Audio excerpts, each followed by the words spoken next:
Bộ con dê xe hư rồi. Con dê xe hư rồi. Sao đấy? Bị đứt dây xích. Mày suốt ngày đi chơi mà không lo việc làm này. Qua đây bố nói, ngồi đây. Mày á suốt ngày đi chơi ấy, không chăm lo này. Bố ở nhà suốt ngày đi làm một mình này. Tao á chỉ muốn một mình mày thôi. Mày mất sớm á. Mày có được 3 tháng mới tao nuôi mày á. Mày nhớ nha. Xe mày hư này. Làm gì mà có tiền. Cái sơn mất hết bác à? Làm gì? Nhưng mà bố đâu có mua cho con xe đạp mới đâu. Toàn xe cu đất nát, mấy đứa đâu có chịu lên với con là con tức. Con đi chạy nhanh con làm lỡ đứt rồi chứ con đâu có muốn. Hôm nay mày phải ở nhà để hãy cho ba mày cây cà nha. Bán mua gạo nha, mua rượu cho bà nha. Làm ngoài bố đâu có cho con tiền đâu. Ngay cả xe cũng mua cho này con. bố cho kiếm cho mày vợ luôn. Mày nhớ phải kiếm cho ba mày. Hãy cho bà mày ca nha. Bố nhớ nha không? Thiết. Rồi bây giờ đi. Mày á hãy dùng ba mày cà nha. Kiếm cây nào chín mày hãy cho tao nha. Mày nhớ chưa? Vâng. Dạ con đi ạ. Rửa chỗ nào đây? Đây.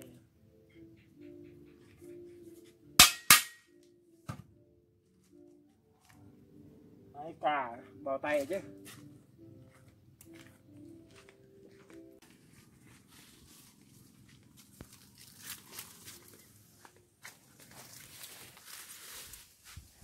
Không có thuốc để hút này nhé. Mang vào tay mới được. Bố tôi biểu hai cà hay là chặt cà đây ta? Hai cà hay chặt cà đây ta? Hình như là hái hay chặt ta? Để tôi mang vào tay đã.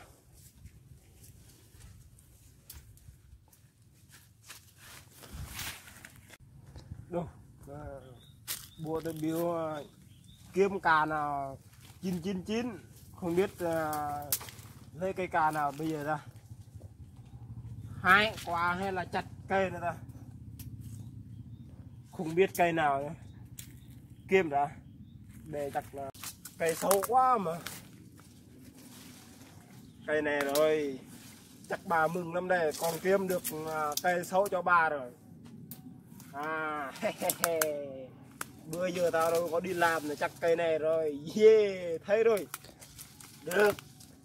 Nhưng mà chặt từ đâu ra? Ở dưới hay là ở trên này? Nhưng mà bố mình biểu chặt một cây thôi. Đúng rồi. Đúng rồi. Cây này để cho tôi, còn cây này để cho bà. Bà cao hơn. Bà cao hơn. Bà mua cho con xe mới, kiếm cho con vợ đấy. Chưa con trai của tao hái cà giờ chưa về. Bây giờ ra sao rồi nhỉ? Sắp về chứ bây giờ chiều rồi. Bán cho bố mày cà lấy tiền mua rượu, mua mồi nhậu. Không biết giờ này chưa về.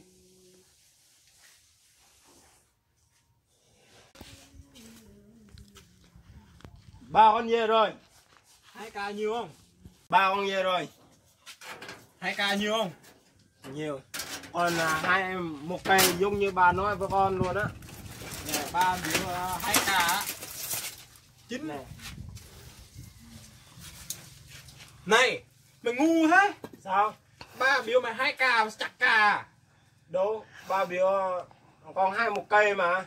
Đây con hai một cây. Ba biểu mày hái một cây không phải là chặt một cây.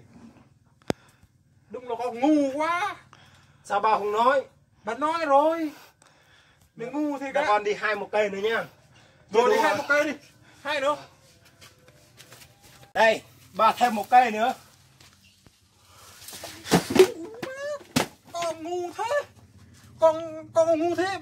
Ba mày biểu hái không phải là chặt đâu. Ngồi đây này, ngồi đây. Dạ. Ngồi đây. Ngồi đi. Cảm ơn con giỏi quá. Con giỏi lắm.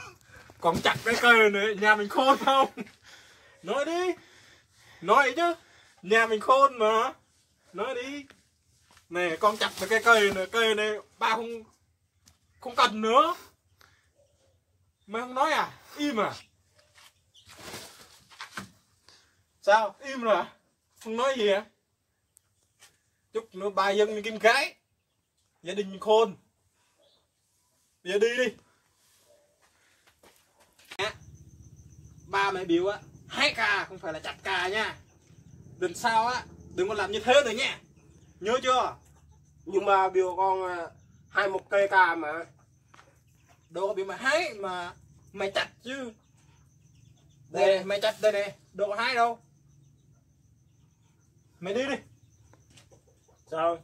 Mày đi đi, tao ngơ mắt quá. Bà biểu con đi luôn á.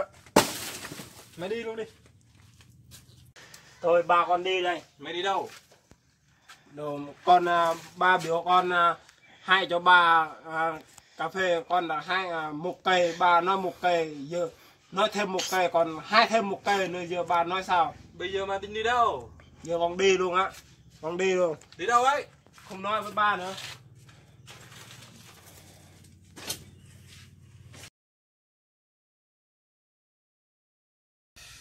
Con giờ này đi đâu rồi? 1 tuần rồi, không thấy về. Không chịu làm ăn gì hết. Bây giờ nó đi đâu rồi? Tuần này rồi ấy. Tức thì cái tao chỉ mua mình nó thôi. Mẹ nó thì mất sớm. Không nuôi dạy được nổi. Bây giờ nó lớn rồi. Tôi bằng mình rồi. Bây giờ nó đi rồi. Không chịu về luôn ấy. Chù, đi tìm nó mới được. Biết tìm nó ở đâu được. Đất trồng lớn thế kia mà tìm thế nào được. Thôi kệ mẹ nó. Kệ sao được nhỉ. Bố tao biết đi rồi á, là tao đi luôn, tao đeo về nhà nữa đâu. Xem là thơ. Không có con ở nhà bố tính sao.